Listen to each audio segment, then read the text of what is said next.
$2.25 million not for the hack. New York fined Delta Dental for policies it never wrote down. Hackers stole 60,000 files, but they should already have been gone. They caught the breach in a day and still paid.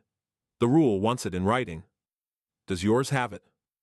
Here's what makes this one worth your time. Delta Dental didn't get hacked through negligence. The attack was a 0-day, a flaw nobody had a patch for yet. Their team caught it the same day the vendor disclosed it. They cut access, they patched, they reset credentials. The regulator never cited one failure in how they handled it, and they still wrote a check for $2.25 million.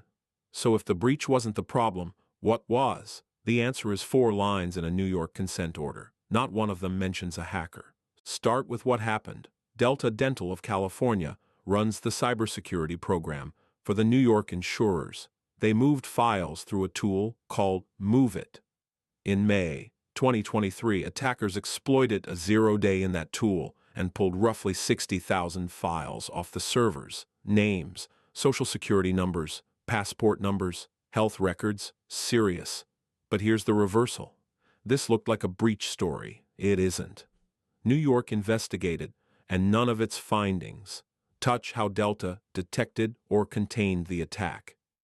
This was competent crime against a competent response.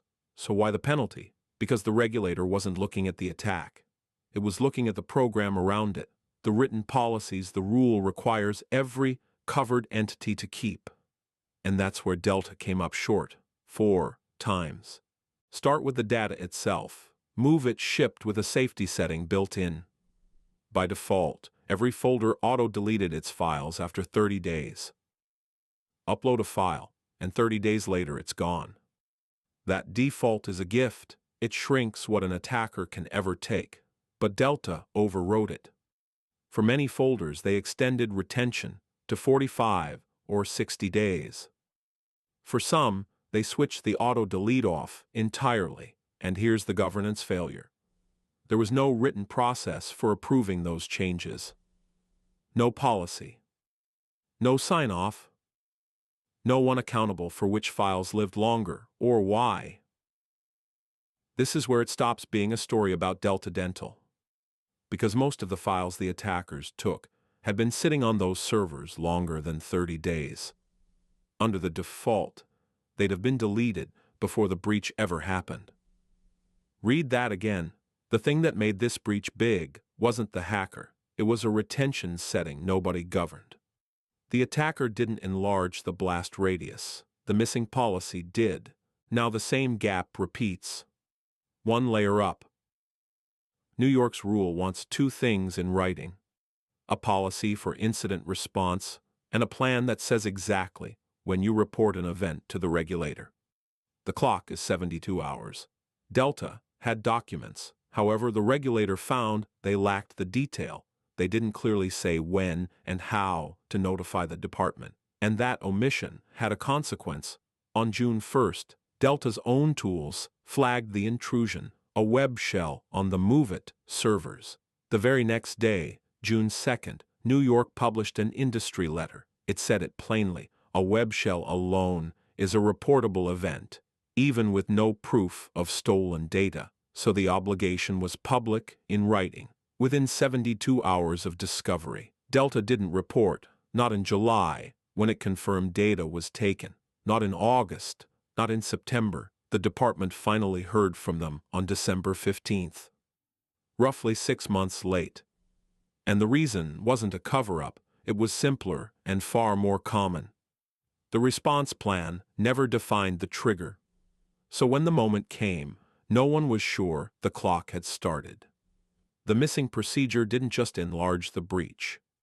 It delayed the disclosure. Step back and look at what New York actually cited. 4 violations. Not one of them is the hack.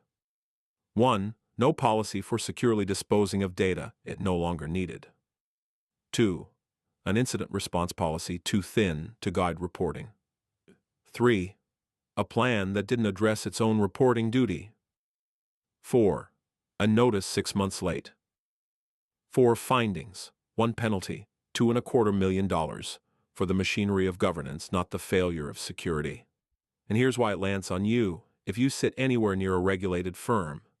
These 4 aren't exotic. They're the 4 things every compliance team assumes it already has: a disposal policy, an IR policy, an IR plan, a reporting trigger. So ask the harder question. Not, do we have these?